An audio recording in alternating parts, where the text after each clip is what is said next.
لوگ اس دنیا میں ہر چیز بہتر چنتے ہیں سوائے لفظوں کے۔ آج کی آیت کا ترجمہ۔ پناہ مانگتی ہوں اللہ کی شیطان مردود سے۔ شروع اللہ کا نام لے کر جو بڑا مہربان نہایت رحم والا ہے۔ اس روز بادشاہی اللہ ہی کی ہوگی اور وہ ان میں فیصلہ کر دے گا۔ تو جو لوگ ایمان لائے اور عمل نیک کرتے رہے وہ نعمت کے باغوں میں ہوں گے، اور جو کافر ہوئے اور ہماری آیتوں کو جھٹلاتے رہے ان کے لیے ذلیل کرنے والا عذاب ہوگا۔ اور جن لوگوں نے اللہ کی راہ میں ہجرت کی پھر مارے گئے یا مر گئے ان کو اللہ اچھی روزی دے گا، اور بے شک اللہ بہترین رزق دینے والا ہے۔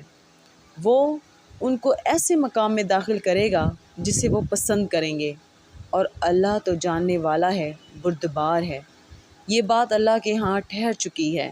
اور جو شخص کسی کو اتنی ہی ایذا دے جتنی ایذا اس کو دی گئی، پھر اس شخص پر زیادتی کی جائے تو اللہ اس کی مدد کرے گا۔ بے شک اللہ معاف کرنے والا ہے، بخشنے والا ہے۔ صدق اللہ العظیم۔